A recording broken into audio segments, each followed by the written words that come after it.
What is one of the greatest sins in the world? The Talmud says, Noach lo le'adam sheyapil atzmo lesoch kivshan ha'esh. It is better for a person to throw themselves into a fiery furnace, ve'al yalbin pnei chavero berabim, rather than to embarrass somebody and humiliate somebody publicly, whether that's through an action that you take or through words. Our Torah teaches us to have zihirus, to have caution in the way that we speak. And of course that has to do with lashon hara and speaking about people even when they're not there, in a dignified, respectful, loving way, or not speaking about people at all, for that matter. But especially, we have these God-given words to be zehirut. But that word zehirut also can mean zohar, a sense of radiance, as the Bilvavi says. We can be cautious with our words, but we can also be radiant with them. And the fact that we would use our God-given voice, this divine gift from Hashem, to take words and to hurt somebody's life and to make their life worse, to make them embarrassed publicly, is an awful thing in the world to do. The Aseres HaDibros, the 10 Commandments, one of them is lo tirtzach, don't kill. The 10 Commandments are dibrot, big statements that include many mitzvot. When you hear that lo tirtzach, don't kill, you should also hear give people life.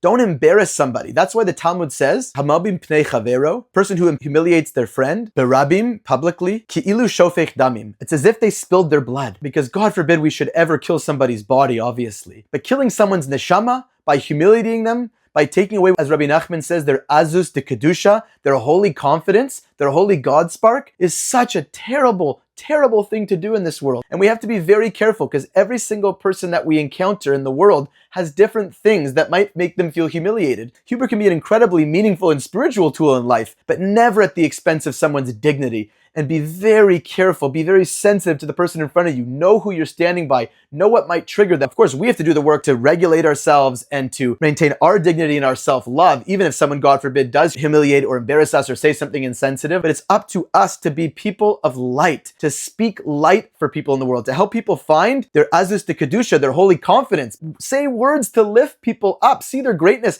help them see themselves, because sometimes people sadly humiliate themselves in their own self-image, and then when it's externalized by the world around them, it makes it even harder for them. So please, Hashem, help us not resort to humiliation to other people to make ourselves feel stronger. The greatest confidence that we can have in ourselves is when we build up and give confidence to other people. So be careful, be cautious, and be bright and light.